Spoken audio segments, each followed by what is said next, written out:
You don't need to live in Russia to feel its chill. You just need to be watched. And in Russia, everyone is. Not just political activists, not just journalists. Everyone. If you've ever whispered the wrong word on a phone call, shared a meme, or liked the wrong post, you might already be on a list. Welcome to what critics call the cyber gulag. This isn't the Soviet Union. It's smarter, faster, digitized. And most people don't even realize it's there until it's too late. Let's start with the crown jewel of surveillance in Russia, SORM. That's the System for Operative Investigative Activities. Basically a state-issued spyware program embedded in every phone, email server, ISP, and text message pipeline in the country. It's been around since the 90s. But today, it's evolved into three forms. SORM-1 intercepts phone calls. SORM-2 tracks internet traffic. SORM-3, that one pulls everything and stores it for up to 3 years. But here's the kicker. Telecom companies don't even know what the FSB is pulling. They're required by law to install Punkt Upravlenia, a black box that hands the Kremlin the keys to every signal you send. And it's not just the FSB anymore. 8 separate agencies can access this data. Interior Ministry, Federal Protective Service, Military Intelligence. It's surveillance by committee. With no warrant, no oversight, no escape. But that's just the beginning. Because Russia isn't just listening, it's watching. In Moscow alone, over 189,000 cameras feed into facial recognition databases. More than 12,000 are in the subway. And they're not just catching shoplifters. They're tracking activists, dissidents, and even funeral attendees. When journalist Yekaterina Maximova was caught attending protests, facial recognition flagged her 5 separate times, and the technology is expanding fast. In 2025, the government allocated 5.8 billion rubles, that's over $60 million, to expand AI-enhanced facial tracking nationwide. But it's not just cameras.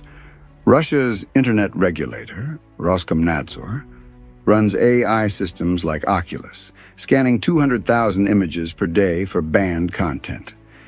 Anti-war slogans, LGBTQ plus flags, even emojis that could be coded protest. 2 more systems are being built to analyze text posts, emails, blogs, even comments, funneling that data straight to the FSB. One program, called Semantic Archive, doesn't just monitor your words. It builds a relationship web, mapping who you talk to, when, and what about. It's not just surveillance. It's pre-crime, and it doesn't stop online. Meet Cameron, a system that tracks every vehicle's movement using road cameras and radar. It was rolled out for the 2014 Sochi Olympics. They said it was for security, but now it's nationwide. Got flagged by the system? Your car might be followed or stopped or disappeared. And if you're thinking VPNs are your lifeline, think again. VPNs are being banned one by one. Only Kaspersky's version is approved, and it's government compliant. Platforms like Twitter and Facebook are throttled. Independent outlets like Novaya Gazeta, shut down. Over 150 journalists have fled the country since the Ukraine invasion. What about inside Russia? Since 2022, it's illegal to call the war a war, say the wrong word, spread the wrong emotion, or criticize the military. And you could get 15 years in prison. And for the LGBTQ plus community? The 2023 Supreme Court ruling labeled the LGBT movement as extremist. Now authorities are compiling databases of queer citizens. It's being used for blackmail, harassment, job loss, No trial, no charges, just algorithmic exile. And still, it gets darker. In 2023, Russia rolled out digital draft summonses. Skip military service?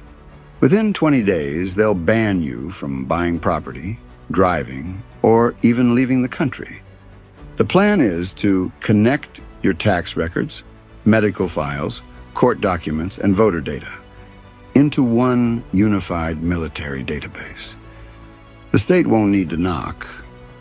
It will already know where you are, how to reach you, and what to take if you resist. This is how total control operates in the digital age. But here's the twist.